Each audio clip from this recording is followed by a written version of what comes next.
Hi guys, welcome back to Jyothi with Siri vlogs అండి. అందరూ ఎలా ఉన్నారు, బాగున్నారా? ఈరోజైతే నేను మీతో ఒక రెసిపీ అయితే పరిచయం చేసుకోవడానికి అయితే వచ్చేసాను అనమాట. ఈరోజు నేను మీకు పరిచయం చేసే రెసిపీ వచ్చేసి బగారా రైస్ అండి. అదేనండి మనం పులావ్ అంటాం కదా, అది.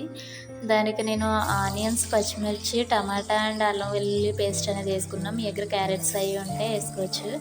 ఇలా ఆయిల్ అనేది మనం ప్యాన్ పెట్టేసుకోవాలండి. గ్యాస్ మీద పెట్టుకున్న తర్వాత ఆయిల్ పోసి ఆయిల్ అనేది కొంచెం హీట్ అయిన తర్వాత మనం ఆనియన్స్, పచ్చిమిరపకాయ కోసుకున్నాం కదా, అవన్నీ వేయించుకోవాలండి. కొంచెం ఫ్రై అయిన తర్వాత ఇదేంటంటే నేను చికెన్ కర్రీలోకి ఆనియన్స్ అండ్ టమాటా అవన్నీ కోసి పక్కన పెట్టేసుకున్నాను అనమాట. దానిలోకి కొన్ని పలావ్ ఆకులు అయితే వేస్తున్నానండి. అవి వేయడం వల్ల చికెన్ కర్రీ ఇంకా టేస్ట్ వస్తుంది అనమాట. నేను ఎప్పుడు చేసినా అలానే చేస్తాను. తర్వాత మన ఈ మసాలా సరుకులు అనేవి ఉన్నాయి కదండి, అవి ఆనియన్స్లో వేసి కొంచెం ఫ్రై అయినిచ్చిన తర్వాత మనం రెడీ చేసుకున్న అల్లం వెల్లుల్లి పేస్ట్ అనేది వేసుకోవాలండి.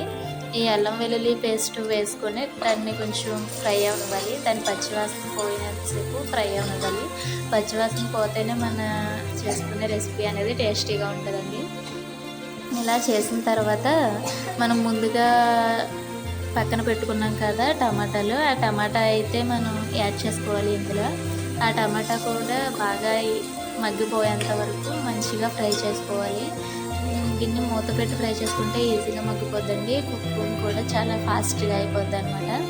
అలా చేసిన తర్వాత మనకు అలా ఫ్రై అవ్వాలన్నమాట. ఫ్రై అయిన తర్వాత మనం ఏ గిన్నెతోనైతే బియ్యం తీసుకున్నామో అదే గిన్నె లేదా కప్తో ఒక కప్ తీసుకుంటే దానికి 2 కప్పులు వాటర్ అనేవి పోయాలండి.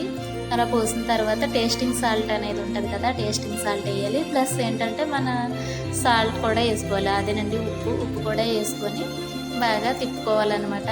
అలా తిప్పుకొని మనం మూత అయితే పెట్టేసుకోవాలి. అలా మూత పెట్టి హై ఫ్లేమ్లో ఒక 5 to 10 మినిట్స్ ఉన్న తర్వాత మన వాటర్ అనేవి బాయిల్ అవుతాయి అనమాట.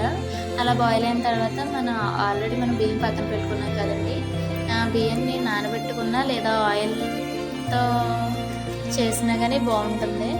నేనైతే బియ్యం కడిగేసి పక్కన పెట్టానండి. అవైతే బాగా నానినాయి అనమాట. ఇప్పుడు అందులో బియ్యం అయితే వేసుకున్నాను. ఇప్పుడు ఇందాక మనం సాల్ట్ వేసాం కదండి, ఆ ఉప్పు అనేది సరిపోయిందా లేదా అని ఒకసారి చూసుకోవాలి. అలా చూసుకొని మూత పెట్టేసి ఒక 5 మినిట్స్ అనేవి హై ఫ్లేమ్లో ఉడకనిచ్చి తర్వాత లో ఫ్లేమ్లోకి అనేది మార్చుకోవాలండి. అలా లో ఫ్లేమ్లో అయిన తర్వాత కొంచెం సేపటికి మన వేడివేడి బగారా రైస్ అండి. నేను చికెన్ కర్రీ కూడా ప్రిపేర్ చేశాను అనమాట. చికెన్ కర్రీ మళ్ళీ మీకు చూపిస్తాను అనమాట. ఆనియన్స్ ఇంట్లో మరి ఇంకేం కలిసి మీకు ట్రై చేయండి. టేస్టీ ఫుడ్ని ఎంజాయ్ చేయండి. Please subscribe my channel.